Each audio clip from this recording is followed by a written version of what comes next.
Welcome back. My next guest is Chief Chris Dunlavey of the Nanuet Ambulance Corps. Welcome, Chief. Thank you, George. Thanks so much for being here. Really appreciate having you on. We're very fortunate in the town of Clarkstown. We have a number of ambulance corps. They're primarily volunteers, or volunteer run. They have some paid components to it as well. Nanuet is one of the best in the region, and you're the chief of that. So we're going to talk a little bit about the Nanuet Ambulance Corps, but we've got several corps that, within the town, and like anything else, they're all struggling looking for volunteers and members, and we're trying to also help promote them as best as we possibly can and educate the public to let them know about the ambulance corps service and the EMS service that we have here in Rockland. People don't realize, in some parts of the country that's a fully paid service. Here it's not, and we've got, we're covered, we're blessed to be covered by the Nanuet Ambulance Corps, the New City Ambulance Corps, the Congress Valley Cottage Ambulance Corps, Spring Hill, and Nyack, that all cover portions of the town. And Nanuet, of course, has, a very busy catchment area with a lot of state roadways, major commercial centers, a lot of calls, a lot of activity, a lot of things going on. So, thought it was important to get you in, talk about your corps, and also talk about ways in which people can support the corps. But before we get to that, tell us a little bit about yourself. You're a hometown boy. You went to school here? Absolutely. My name's Chris Dunlavey. I'm a long-time, lifelong resident of Clarkstown. Graduated Clarkstown South, went to Rockland Community College, and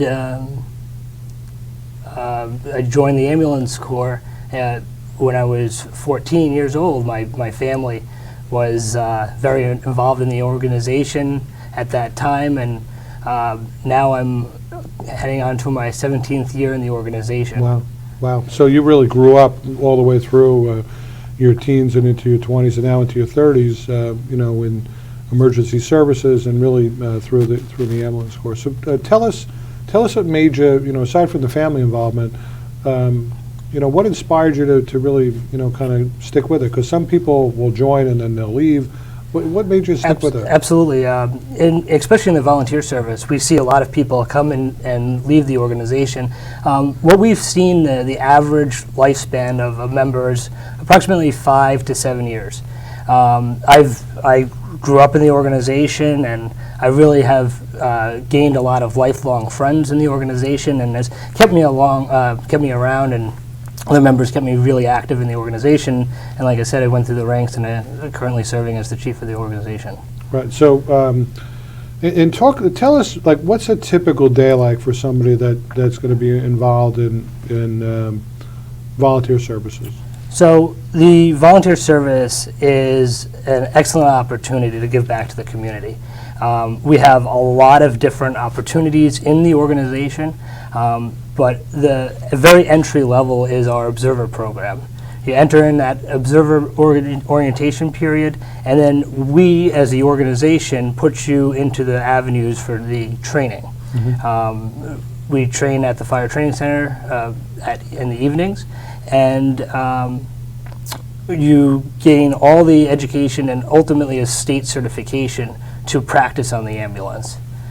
And how long would that take to eventually get certified? The program is hour-based, and it runs approximately 4 months, mm-hmm. and it's between 160 to 180 hours. Wow, so it's a substantial time commitment, but when you're done with it, you're certified to work on an ambulance, and then you can go further in terms of becoming an EMT or what have you, right? Yeah, those hours are for to get the certification.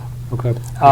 We do have members that are emergency vehicle operators that are trained to drive the ambulance, and they also assist with patient care or different activity on scene.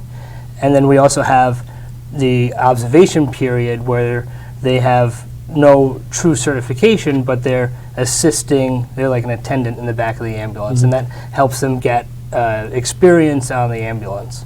Right. So obviously you're called into all types of situations, right? So, and maybe we could talk about some of those. So what are like the typical calls that you guys would be, responding to? So like you mentioned earlier, Nanuet Ambulance covers a very big territory of the town of Clarkstown. We have the entire hamlet of Nanuet, all of Bardonia, parts of West Nyack, a little part of New City, and part of Spring Valley. We're answering roughly 2,800 medical emergencies alone just through Nanuet Ambulance Corps. So because of our territory is so large, we respond to numerous types of medical emergencies. It could be a serious car accident where we have to interface with the fire department, or someone not breathing, or someone choking. We see all types of medical emergencies. Right. Which, and you just, if you look at those numbers, you break it down, you divide it by 365, and, you know, I can imagine it's 7 or 8 calls on average per day. Some days it's going to be a lot more, some days are less. That's kind of the statistical average. And that's just for your core for Nanuet. And so you also, you're covering major commercial corridors, so you're responding to motor vehicle accidents. Absolutely. House fires.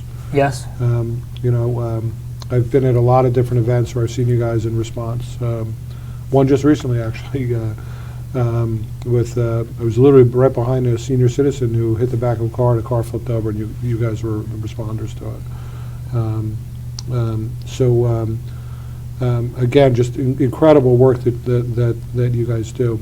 Tell us, you know, why do you think it's so difficult now for people to kind of get involved in joining? Because we're seeing this across, not just here, it seems to be across the country, that there don't seem to be as many people that are going into looking to become EMTs or emergency medical services.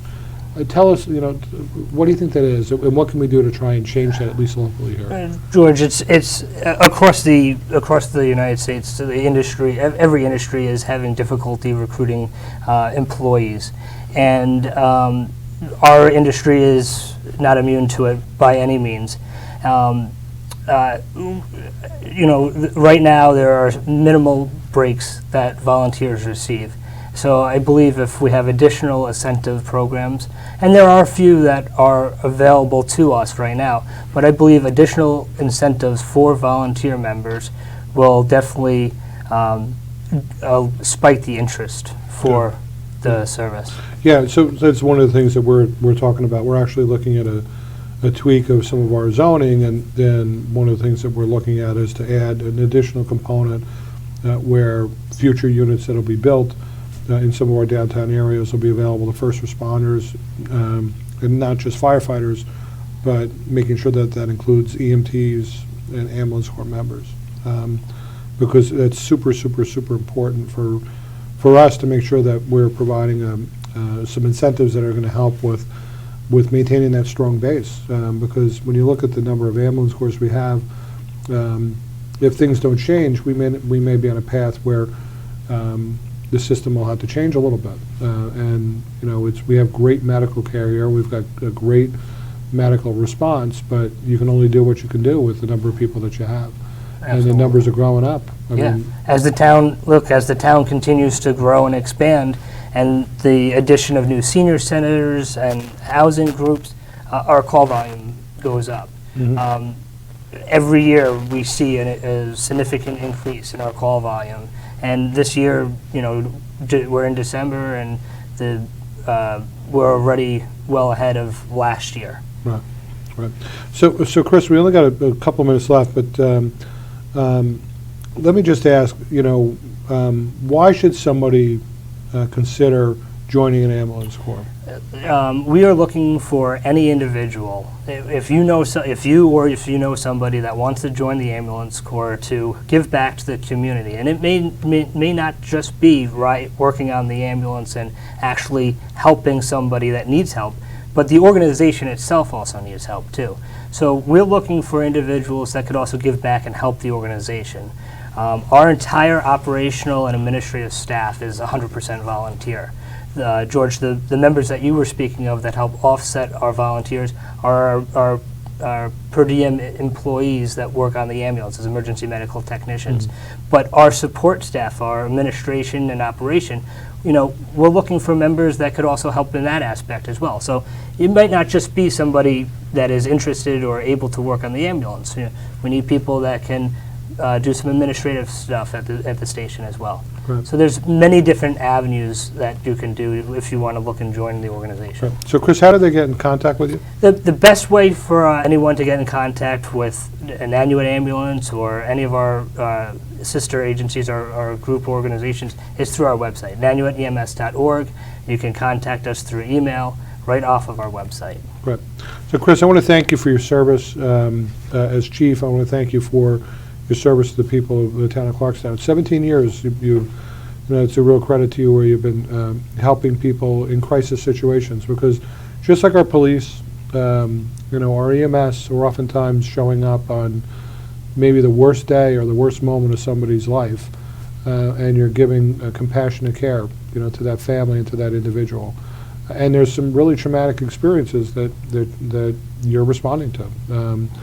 Recently we had a terrible call in Nanuet with a young person who died, and that was a pretty traumatic experience for every first responder that went there. Absolutely. And so, we appreciate what you go through. We want to thank your membership, and hopefully folks, will respond to this plea for additional members. Whatever your talents you have, consider, contacting one of the ambulance corps and rolling up your sleeves and trying to help out, and spread the word. If you have a young person that is looking to make a difference, getting involved with our first responders, our ambulance corps is a great way to do it. Absolutely. Thank you, George. Great. Well, thanks so much. Stay tuned. We will be right back.